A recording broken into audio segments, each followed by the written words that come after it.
Саламатсыздар, bu жаңылык каналыбыздын көрүүчүлөрү. Подписаться деген кнопканы басып туруп, коңгуроочуну да басып кетиңиздер.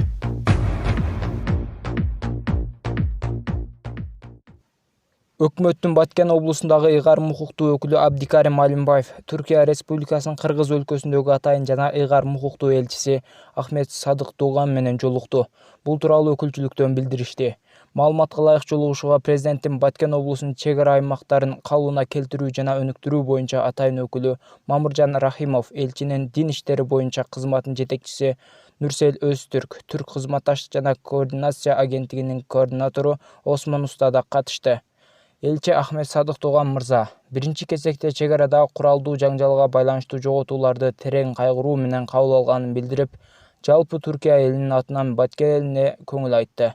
Ошону менен катар элчи кыргыз-тажик чек арасында болуп өткөн окуяга байланыштуу Баткен облусундагы муктаждыктарды жеңилдетүүгө, калыбына келтирүү жумуштарынын жүрүшүнө Түркия өлкөсү ар тараптуу колдоо көрсөтүүгө даяр экендигин айтты. Баткен элинин тынч жана бакубат жашоого кайтуусуна боордош эл катары жакындан көмөктөшөбүз. Баткен элин жалгыз калтырбайбыз деген пикирин билдирди. Ыйгарым укуктуу өкүл бир тууган Түркия элинин моралдык жана гуманитардык жардамдар үчүн ыраазычылыгын билдирди. Жолугушууда тараптар орун алган окуянын кесепеттерин жоюу менен катар, облустун социалдык-экономикалык маселелерин да талкуулашып, аймакты өнүктүрүү, инфраструктураларын чыңдоо жаатында өнөктөш катары кызматташууну жандантууну макулдашышты, деп жазылат маалыматта. Элчи менен келген делегация өкүлдөрү Баткен облусунун жетекчилигин Кыргыз өлкөсүндөгү Түрк элинин коомдук бирикмесинин атынан гуманитардык жардамдарын да тапшырышты. Бишкекте Кудайберген базарындагы адам өлтүрүүгө шектүү жаран кармалды. Бул тууралуу Бишкек ШИИБинин маалымат кызматынан билдиришти. Шектүү Казакстан Алматы шаарынан табылып кармалган. Учурда кармалган жаранды Кыргыз өлкөсүнө экстрадациялоо маселеси чечилип жатат. Окуянын чоо жайы 3 апрель күнү саат 15:30 чамасында 102 кызматына Патрис Лумума жана Ден Сяопин көчөлөрүнүн кесилишинде мушташ орун алып, эркек киши бычактан жаракат алды деген маалымат келип түшкөн. Анда 1988-жылы туулган Артур Богданов аттуу жаранга белгисиз адам бычак сайып, ал тез жардам кызматы менен ооруканага жеткирилген. Тилекке каршы ал алган жаракаттарынан улам эсине келбей каза болгон.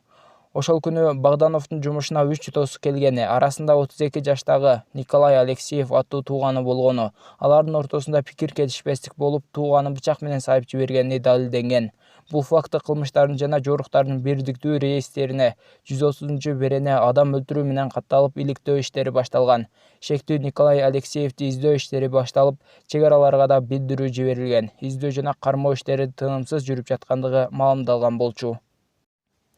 Памирден келген кыргыздар Ош облусунун Алай районундагы Сарымогул айылынын Талды суу айылына 24 октябрда көчүп барышкан. Суперкейже порталы боордошторунан айылдын климатына, жашоо шартына көнүп калганына кызыгып кепке тарттык. Боордоштордун бири Намиджин Абдукарим уулу Памирден өлкөгө келгенине 4 жылга чукулдап калганын айтып, Памирге кетүү ою болгонун, бирок президенттин айткан сөзү оюн өзгөрткөнүн айтып өттү. Бизде кайрадан Памирге кетсекпи деген ойлор жаралган. Жашаган үйүбүздү башында убактылуу деп айтышкан. Бул жакта үй-жай, мал жок болгондуктан Памирге барып тиричилигибизди уланталы дегенбиз. Ал жактагы малыбызды туугандарга таштап келгенбиз. Ошол жакка барып тиричилик кылсакпы деген ой келген. Бирок президент Садыр Жапаров келип, оюбуз өзгөрдү. Ал үй, кароо жай, мал курап бергенге жардам берем деп айтты. Ошондон улам кетебиз деген оюбуздан кайттык. Президент ар бир үй бүлөгө бир баш жылкы, 10 кой жана бир уй берем. Ошол менен мал курап аласыңар деди. Дагы Памирден башка боордошторду дагы бул жакка алып келебиз дегенден оюбуздан кайттык. Мектептин убактысы бүттү. Окуганды жакшы үйрөнүп калдык. Унаа айдаган, кийим тиккен сыяктуу кесиптерди үйрөнсөк жакшы болмок. Азыркы учурда 2-3 киши Памирге барып туугандарды көрүп келсекпи деп пландап жатабыз, деди Нажмидин Абдукарим уулу. Ошто 3 жылдан бери билим алып келе жаткан Нурулхуда Турдаихун уулу айылдагы турмуш тууралуу төмөнкүлөрдү билдирди. Айылдагылар орозо айында эч кандай иш менен алек болбой эле жатышат. Өткөндө президент келип жолукканда азык-түлүк түшүрүп берген. Ошону жеп эле жатышат. Паспорт алдык. Республика боюнча Памирден келген 105 киши жашайт экенбиз. Ошолордун баары документ алды. Аба ырайы азыр жакшы эле, күн жылыды. Каалоочулар баары эле окуп жатышат. Чоң кишилер деле 1-класста окуп, тамга таанып, сабатын жоюп жатышат. Кудай буйрса баары бул жактагы жашоо шартка көнүп калышты. Памирге кетебиз деген маселелер деле жок. Айылда 3-4 адам чогулуп Памирге барып келсекпи деген ойлору бар. Бизде ар кандай чабаты, каттама, казан каттама, саманак, пало деген тамактар бышырылат. Көпчүлүгү эттен, күрүчтөн жасалат. Президент Садыр Жапаров жеке өзүнүн атынан орозо бүткөн соң ар бир үй бүлөгө 10 кой, 1 жылкы жана 1 уй берем деп убада берди. Кудай буйрса ошону берсе аларды багып тиричиликтерин улантуу максаттары бар. Мындан сырткары 20-25 жаштагы жигиттер орозо айы бүткөн соң ошко барып анча-мынча менчик ишканаларды иштөөнү пландап жатышат. Өзүм жөнүндө айтсам, Ошто 3 жылдан бери билим алып келем. Быйыл окууну бүтүрүп жатам. Жогорку республикасы тестирлөөгө катышам. Буюрса 200 балл алам деп ойлоп жатам. Кийин университетке тапшырам деп билдирди Турдаев уулу. Азыркы учурда Сармогул айылынын Талды суу айылында Памирден келген 65 адам жашап жатканын Талды суу айыл өкмөтүнүн катчысы Ырыскан Орколова билдирди.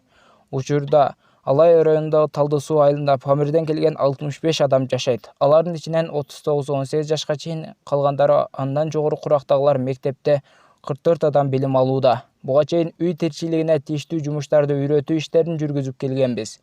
Жыйынтык биз ойлогондой эмес, бирок үйрөнүп жаткандар бар. Тургундарга азык-түлүк мамлекет тарабынан берилип жатат. Памирлик боордоштор өздөрү тиричилик кылып иштегенге чейин мамлекет азык-түлүк менен камсыз кылып турат. 1450 сом өлчөмүндө балдарына жөлөк пул берилет. Жакында балдарга туугандыгы тууралуу күбөлүк дагы берүү пландалууда, деди Ырыскан Орколова. Маалымат үчүн мамлекет тарабынан Талды суу айылына 11 үй курулуп, аларга 17 үй бүлө жайгаштырылып, үй тиричилигине жана азык-түлүгүнө жардам көрсөтүлгөн. Бюджеттик каражаттардан тышкары жергиликтүү өз алдынча башкаруу органдары жана демөөрчүлөр тарабынан каржылык жардам берилип келет.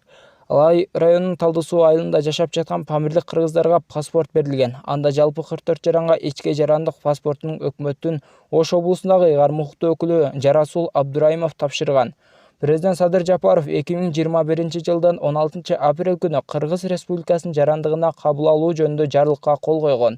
Ага ылайык 111 адам, алардын 60 чоң киши жана 51 бала Кыргыз Республикасынын жарандыгын алышкан. Алардын баары Ауганстан жана Кытайдан келген этникалык кыргыздар. Бир сутка ичинде өлкө боюнча 12 медицина кызматкери коронавирус жуктуруп алганы аныкталды. Алардын ичинен 3-өө кызыл зонада. Бул тууралуу республикалык штабтан билдиришти. Бишкек 6, Чүй облусу 3, Ысык көл облусу 3. Ал эми бир суткада стационардык 3 үй карантининен 6 мед кызматкер чыгарылган. Жалпысынан республика боюнча COVID-19 диагнозу менен медицина кызматкерлеринин арасында 4523 катталды. Алардын ичинен 4455 мед кызматкер сакайды.